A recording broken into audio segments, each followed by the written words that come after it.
Okay, so today I'm going to be doing a teaching on Deuteronomy 22:5. This is probably one of the worst low quality videos you're going to see, with the best, most thorough content concerning Deuteronomy 22:5. And the topic is the garments that pertain to a man and those that pertain to a woman. I'm going to start with the garments that pertain to a woman. Now, here's the thing about this. I've seen a lot of videos. I can't count how many, but it's more than you can count on two hands. More than you can count on two hands. So I watched at least more than 10 videos of what Deuteronomy 22:5 is supposed to mean. I've done my own study, and I found out that these things to be true. So let me get right into it before I waste too much more of your time. For the purpose of wisdom, understanding, and knowledge of what Deuteronomy 22:5 KJV means, the woman shall not wear that which pertaineth to a man, neither shall a man put on a woman's garment. For all that do so are an abomination to the Lord your God. That's obviously a big deal, because God's calling this person abominable, or an abomination. So that's what we're supposed to acknowledge them as well. Here are some passages that show us explicit or implicit revelation which garments pertain to a man. Exodus 28:42 through 43, New King James Version, concerning the priests who were men only. And you shall make for them linen trousers to cover their nakedness. They shall reach from the waist to the thighs. They shall be on Aaron and on his sons when they come into the tabernacle of meeting, or when they come near the altar to minister in the holy place, that they do not incur iniquity and die. It shall be a statute forever to him and his descendants after him.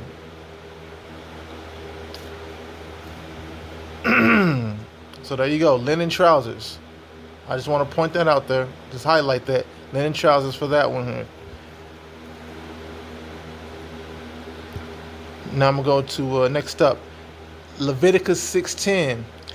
And the priest shall put on his linen garment, and his linen trousers he shall put on his body, and take up the ashes and burnt offering which the fire has consumed on the altar, and he shall put them beside the altar. So there you go. Trousers, once again. Who is God commanding to wear those trousers? Priests. Who are those priests? They're men. So let's be very clear about what's happening there, right? Now, this is before, by the way, these two passages that I quoted from Exodus and Leviticus, they come before Deuteronomy 22:5. So that was leading up to Deuteronomy 22:5. Every passage that I'm going to quote afterwards that has anything to do with clothing is going to be after Deuteronomy 22:5. So I want you to keep that in mind. So as you're going through this, think about what Moses was meditating on, and how did he understand, how would he be able to understand or know what garments pertain to a woman or a man. Well, he already understood what clothing pertained to a man, because God told him.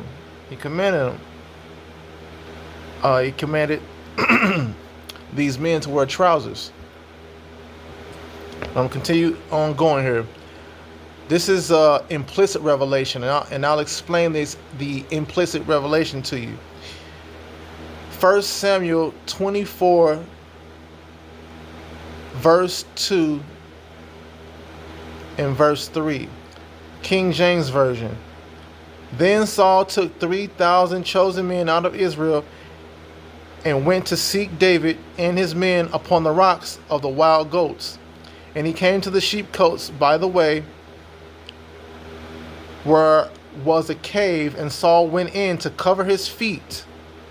And David and his men remained in the sides of the cave. Now here goes the breakdown. With all your wisdom get understanding. The words cover his feet. It's a euphemism referring to Saul dropping his pants and attending to his needs. When you cover your pants, when you drop your pants and you're using the restroom, you're attending to your needs, your pants cover your feet. When you pull your pants down, your nakedness is revealed. Your nakedness is shown. And this is why I had to quote Exodus 28:42 and verse 43 to show you what nakedness is as well. That's important. You'll see even furthermore when I quote the other passages that have to do with skirts. So skirts and dresses were made different from pants, and if he were wearing a skirt or a dress, he would have to lift those kinds of garments up, not pull them down to his feet in order to take a number two. That's what we call a number two here in the United States of America. To excrete human waste. Okay. Or even to take a leak, what we call it. Anyway, next up, Daniel chapter 3, verse 21, King James Version. Then these men were bound in their coats, their hosen, and their hats, and their other garments, and were cast into the midst of the burning fiery furnace. Breakdown. This is describing the garments that the three men who were friends of Daniel were wearing during their persecution. God leaves no details to waste. The word hosen effectively means long trousers, or as in long pants.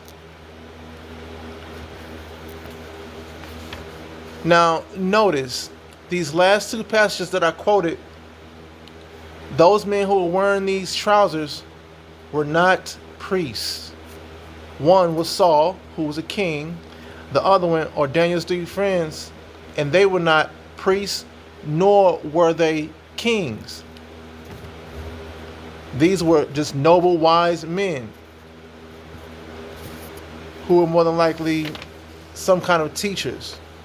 But they were wise, noble men who were godly men. All right, so we're not referring to the unholy on that one. On these. So next up, garments that pertain to a woman. Okay. Starting at Jeremiah 13, chapter 13, verses 21 through 26, New King James Version. What will you say when he punishes you? For you have taught them to be chieftains, to be head over you. Will not pangs seize you like a woman in labor? And if you say in your heart, why have these things come upon me? For the greatness of your iniquity, your skirts have been uncovered, your heels made bare. Can the Ethiopian change his skin, or the leopard its spots? Then may you also do good who are accustomed. Then may you also do good who are accustomed to do evil. Therefore I will scatter them like stubble that passes away by the wind of the wilderness.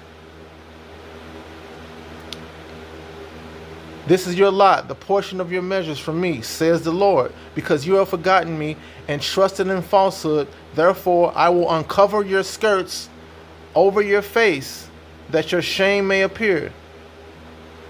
Breakdown. Don't miss sight of the red grape tree by only looking at the forest from above, which covers it.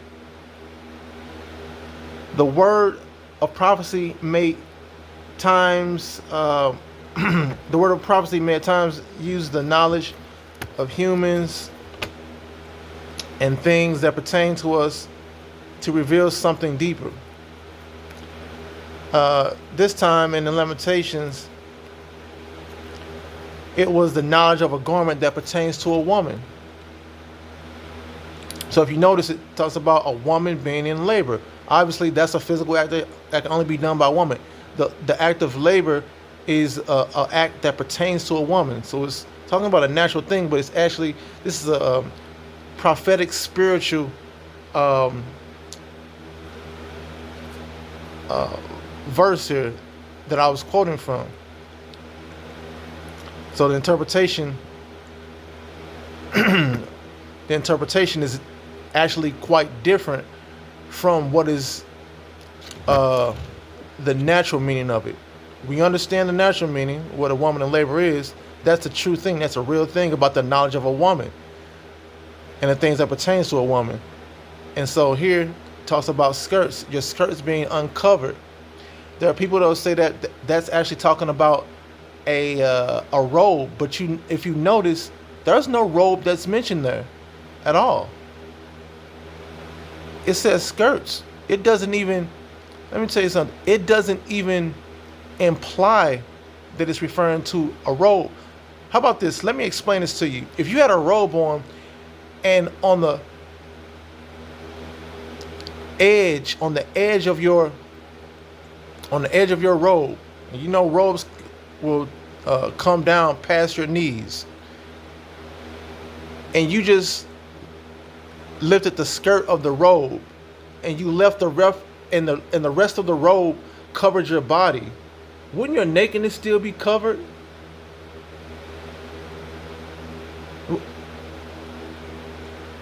Wouldn't your nakedness still be covered? Think about that. God is saying he wants the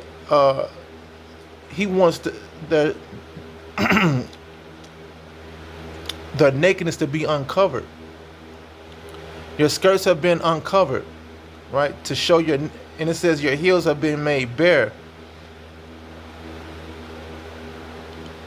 So lifting up an inch or two of someone's robe isn't going to show their nakedness. That's not what God is talking about. He's talking about lifting the whole skirt. And that's why you don't see the word robe actually even mentioned in that passage. And so anybody who says that they're actually reading something into the passage that doesn't exist.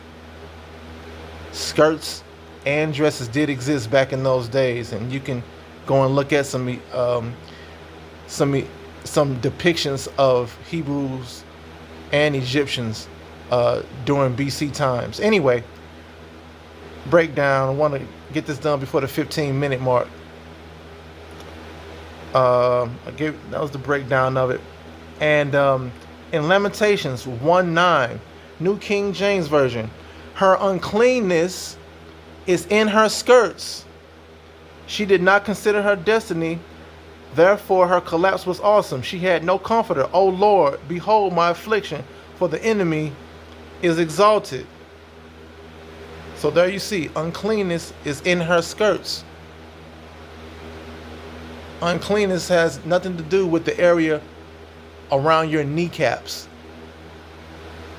Uncleanness refers to the private parts, the uncleanness that's in her private parts. So when it says in her skirts, it's saying that there's been some spillage that has spilled out into her skirts. Her uncleanness is in her skirts. Notice once again, the word robe is not even mentioned in that passage. So we don't have to assume that. It's right there. So now you know. The clothing that pertains to a woman, skirts. You can logically conclude that dresses also pertains to a woman, because when I quoted concerning the clothing that pertained to a man, the clothing was trousers. Said nothing about dresses. So now you know, the clothing that pertains to a man, trousers. clothing that pertains to a woman, dresses, skirts. I hope this was helpful for you.